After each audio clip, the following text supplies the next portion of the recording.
Turamutse bakunzi ba televiziyo Isanganiro kaze mu makuru yacu agizwe n'ingingo nkuru zikurikira. Imyaka 22 irarumanye neza radio Isanganiro isamirana mu gihugu, bamwe mu bayikurikira bashima uko ikora bagasaba ariko ko yokumvikana mu bice byose by'igihugu. Charles Makoto, umuyobozi wa radio televiziyo Isanganiro, arahumuriza ko biriko birakosogwa.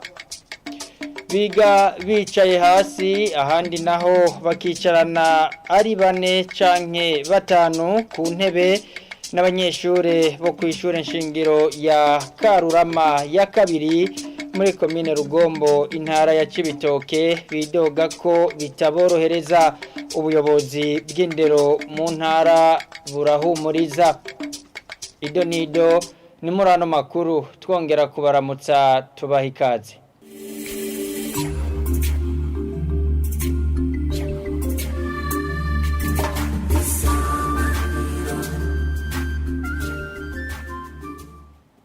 Tubaramutse ubugira kandi tubahe n'ikaze muri ano makuru. Radio Isanganiro yamye ishikiriza ibiganiro n'amakuru atohojwe neza kuva igitangura, cyane amakuru ajanye n'umutekano. Bishikirizwa n'umuvugizi w'ubushikiranganji bwo kwivuna abansi akaba kandi n'umuvugizi w'urwego rwo kwivuna abansi General de Brigade Gaspard Baratuza amenyesha ko Isanganiro ariyo yatanguye gushikiriza amakuru n'ibiganiro ku buhinga bwa none mu Burundi, agahamagarira abarongoye iyo radio gukora uko bashoboye kugira yumvikane mu gihugu cyose. Radio Isanganiro myaka 22 imaze ishikiriza ibiganiro binyuranye n'amakuru. Jewe kubwi wanje muri iki gisata c'ubuvugizi wego bw'ivuna abansi natanguye neza mu 2009. Isanganiro igezweho ivuga igashikana n'amajwi kure. Mbere yatanguranye n'ubuhinga hajya amaradio menshi atatanguranye, yaratanguye kumvikana ku rubuga. Ndibuka neza ndi mu gihugu ca Somalia mu butumwa mu mwaka w'2007. Isanganiro narayumviriza. Mugabo izindi kwarondera ukeneye Kirundi kumviriza akantu kavuga mu Kirundi ukabura. Iyo rero n'ubuhinga novuga bwa mbere Isanganiro yatanguranye gusamirana hafi ku isi yose mu makungu uciye ku rubuga, igashikira ahatari hake. Mbere n'ibiganiro yaziragira byari byinshi abantu bakavyumviriza, na jewe ndimwo imbere yuko mba umuvugizi. Bamaze kuba umuvugizi naho abamenyesha amakuru ku Isanganiro twarakorana ibintu bitari bike bijanye n'umutekano gwego n'abansi, ego ari inkuru zihuta zikenewe inyishu bakandondera sininyegeza, tukayaga tukavugana tugashikiriza inkuru uko imeze abenegihugu, abanyagihugu bakumva aho gwego kuvuna abansi ruhagaze.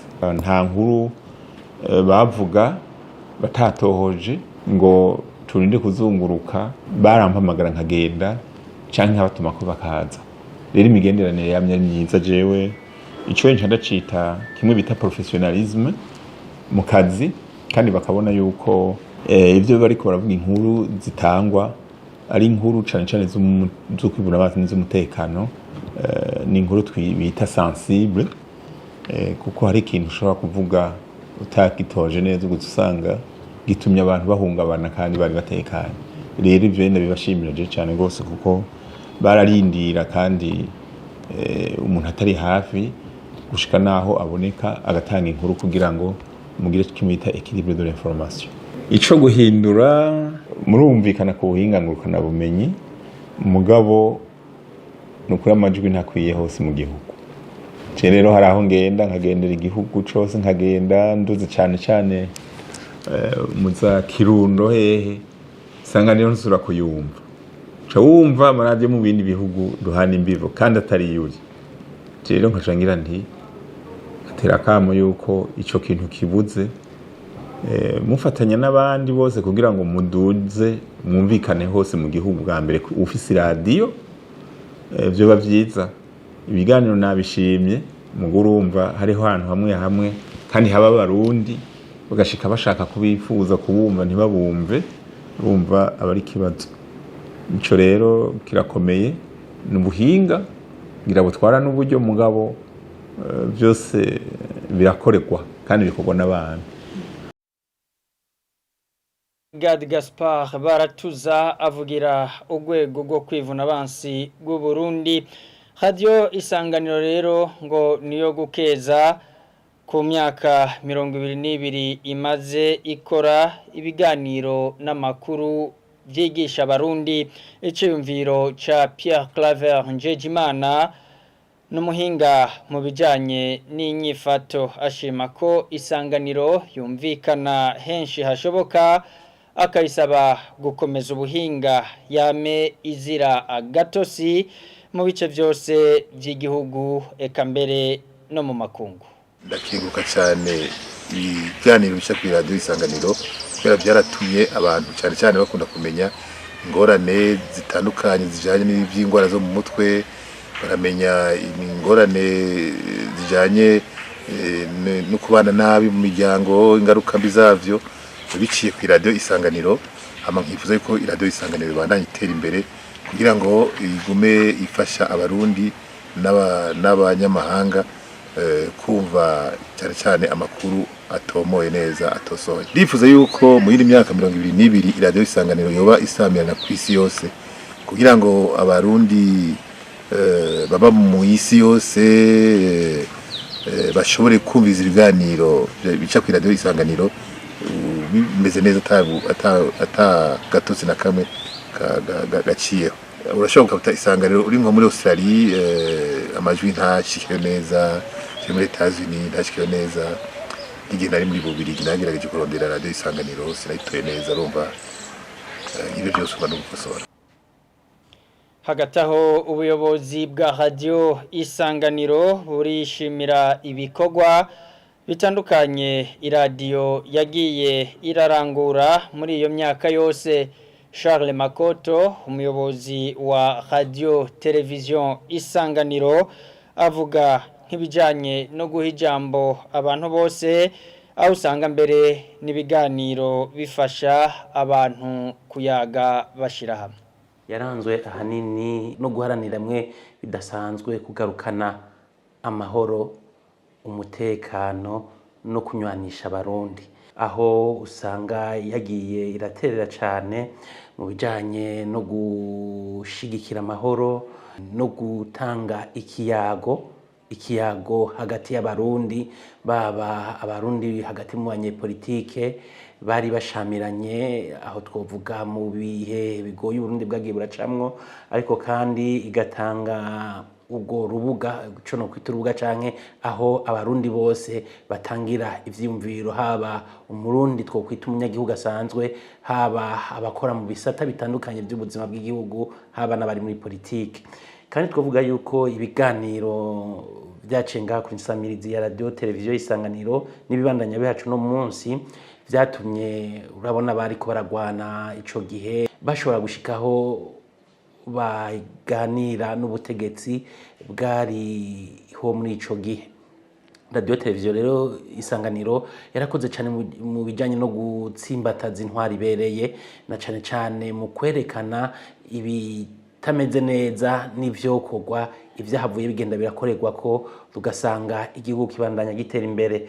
Radio Isanganiro kandi yarateje imbere ugwaruka n'abakenyezi mu kwerekana uruhara rw'umukenyezi, ikibanza c'umukenyezi mu iterambere, ikibanza c'umukenyezi mu bijanye no gutsimbataza intwari ibereye, ikibanza c'umukenyezi mu bijanye no guharanira amahoro n'umutekano.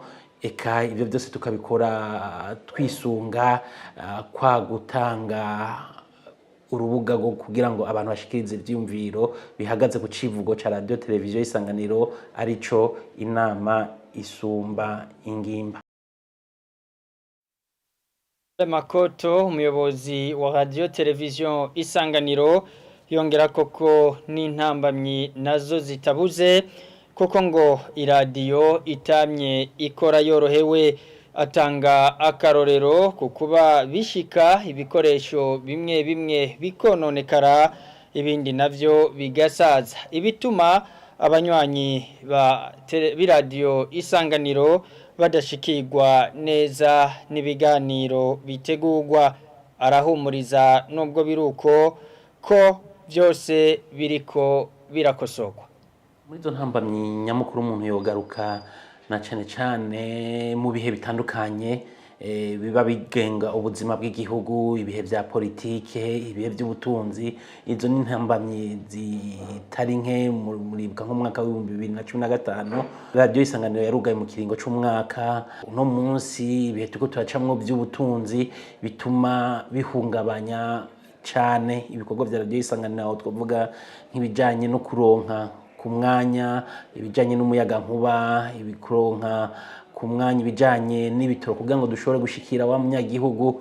ahari mu gihugu hagati ariko kandi ivyo bigatuma no mu buhinga duba dusanzwe dukoresha ibikoresho dusanzwe dukoresha urabona imyaka bitagiye birasubirizwa imyaka 22 ni myinshi birageraho bigera bikagira ubushobozi buke bwo gushobora gushikana amaju yacu amasanamu yacu ku banyagihugu bari basanzwe batumviriza uko bavyipfuza ariko rero iyo hari ntambamyi haba nishaka ryo gukemura ivyo bibazo nk'abanoremesha abakurikirana radio televiziyo Isanganiro yuko ivyo bibazo byabo byose dusanzwe tubizi kandi turiko turabikorera ko hano uvuga nk'ikijanye no kugerageza kugumana umuyaga nkuba mu gihe kibereye kugira ngo ibiganiro amakuru ntacike ivyuma bimwe bimwe biza byatangwe gushika ngaha tukaba tugiye kubikoresha kugira ngo ivyo by'umuyaga nkuba bitora umuti no kujanye n'ivyuma bitanga amajwi amasanamu hagati mu gihugu navyone turiko turabikorera ko twaba dufise umwizero ko dufadikanije n'abasanzwe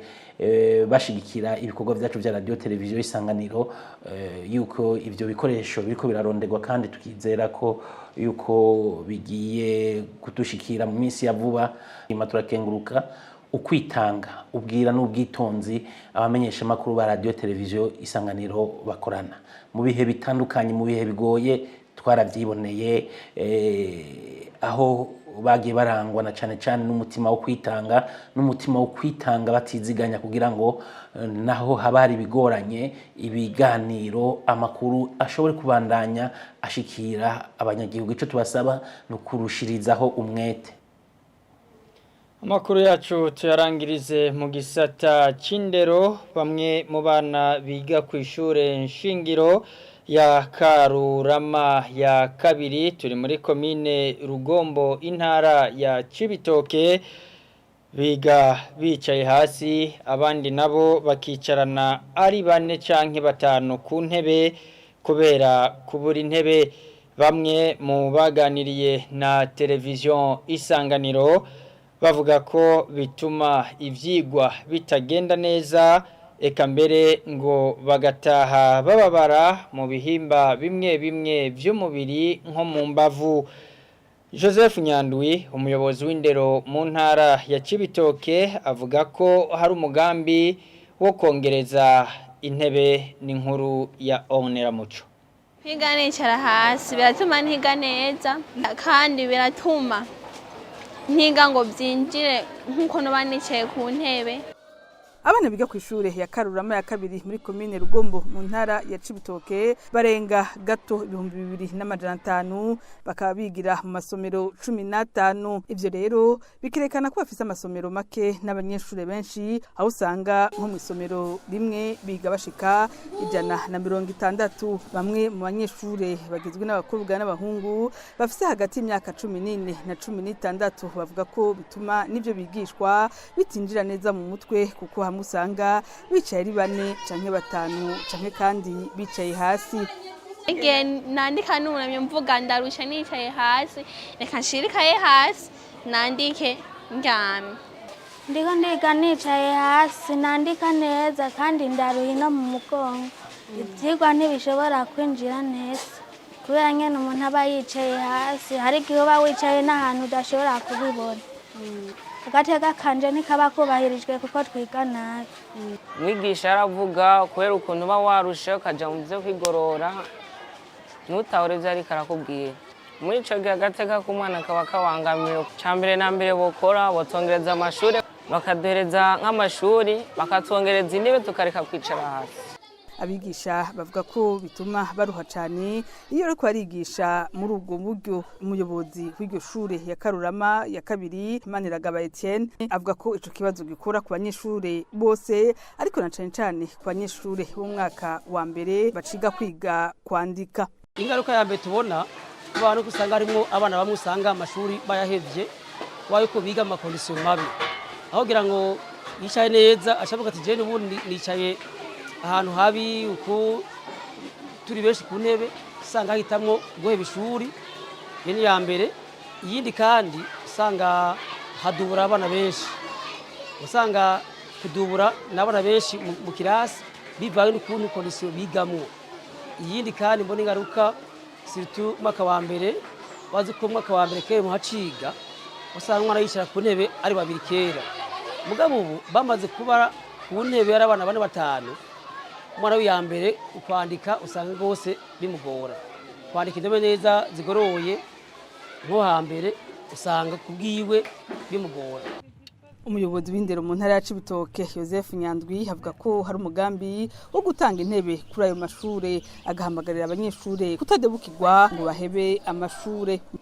Izo ntebe zimaze kuboneka abicara zo kwicara bicise naho tugasanga ntizironka naho zija abagira neza barari batandukanye badufasha na leta idasigaye inyuma ko niyifati ya mbere baragerageza kubaka amashuri atandukanye ahubwo ari bishoboka nkako ya kibanza ca kuri Karurama ya mbere n'Akama ya kabiri eka n'ishuri nshingiro ya Cibitoke ya gatatu na Cibitoke ya mbere aha ishuri Convention Catholique barafite ibibanza bitandukanye bokubakamo ahubwo tuko turaraba umurindi ukuntu abanyeshuri n'abantu bagwirirana byasaba yuko nk'ibyo bibanza tudondaguye n'ahandi sawa usamvuze n'ahandi bagerageza kubaka inyubakwa zigerekeranye zijya hejuru uko turabona yuko uko twubaka niko ibibanza byaga. Abanyeshuri usanga